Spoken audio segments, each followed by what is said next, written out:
আজকে আপনাদের সকলে এই উপস্থিতি আমাদেরকে ভালোবাসারই প্রকাশ।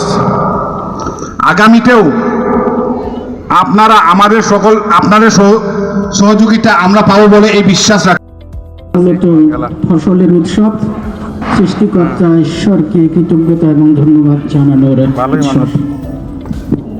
এই আমাদের ঘাড়ো ভাই বোনেরা যে সমস্ত ফসল আদি এনেছে, পরিশ্রমের ফসল, যিশুর কাছে ঈশ্বর কাছে উৎসর্গ করি, তিনি যেন এই সমস্ত ফসলকে আশীর্বাদ করেন। আমাদের ঘাড়ো ভাই বোনেরা যেন এই ফসল গ্রহণ করার মধ্য দিয়ে খ্রিস্ট বিশ্বাস যেন আরো তাদের দৃঢ় হয়, শক্ত হয়, যে যেখানে আছে খ্রিস্টকে সামনে রেখে তাদের জীবন যেন পরিচালনা করতে পারে। প্রার্থনা করি প্রভু যীশু খ্রিস্টের নামে, আমেন। আমরা এখন নেচে নেচে আমাদের নাচের দল একটু ঘুরবে। আমরা এর মধ্য দিয়ে আমাদের ওয়ানগালা উৎসব শুরু হয়ে গেল, কারণ আমরা আমাদের নতুন উৎপাদিত ফসল শস্য সৃষ্টিকর্তার কাছে উৎসর্গ করলাম। আমরা এখন আশীর্বাদিত হচ্ছে, আমরা এখন নাচের দল গান করব এবং নেচে নেচে আমরা মঞ্চের দিকে চলে যাব।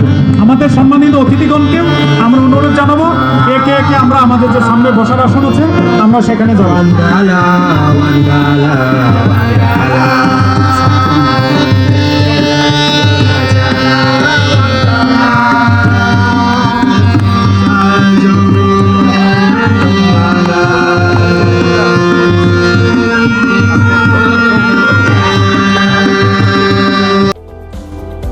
পরিবারের জন্ম নেবার মতো কোনো শিকার ছিল না।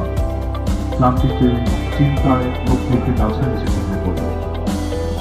ঘুমের মাঝে স্বপ্নে আদি দেবতা ঋষি সাধক লোকটির হাতে সবজি ও শস্যের বীজ দিয়ে লোকটিকে বলল সেগুলো চাষ করতে এবং বছরে একটি দিন সুকুপা ও পঙ্গেপার নেতৃত্বে গারো পাহাড়ে ও তার আশেপাশের বনাঞ্চলে বসতি স্থাপন করে।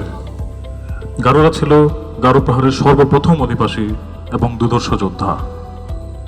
তারা আশেপাশের পাহাড়গুলিতে বসবাসরত বিভিন্ন আদিবাসী গোষ্ঠীদের সাথে যুদ্ধের মাধ্যমে গারো পাহাড়ে নিজেদের অবস্থান পাকাপোক্ত করে। সেই সাথে মোগল সৈন্যবাহিনীর সাথেও তাদের যুদ্ধের ইতিহাস রয়েছে। উপমহাদেশে ইংরেজ উপনিবেশিক সাম্রাজ্য পাকাপোক্ত হবার পর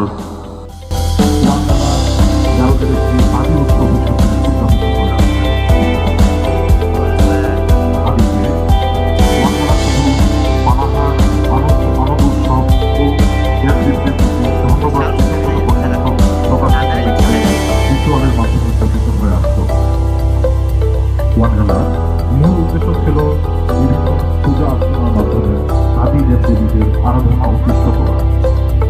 কিন্তু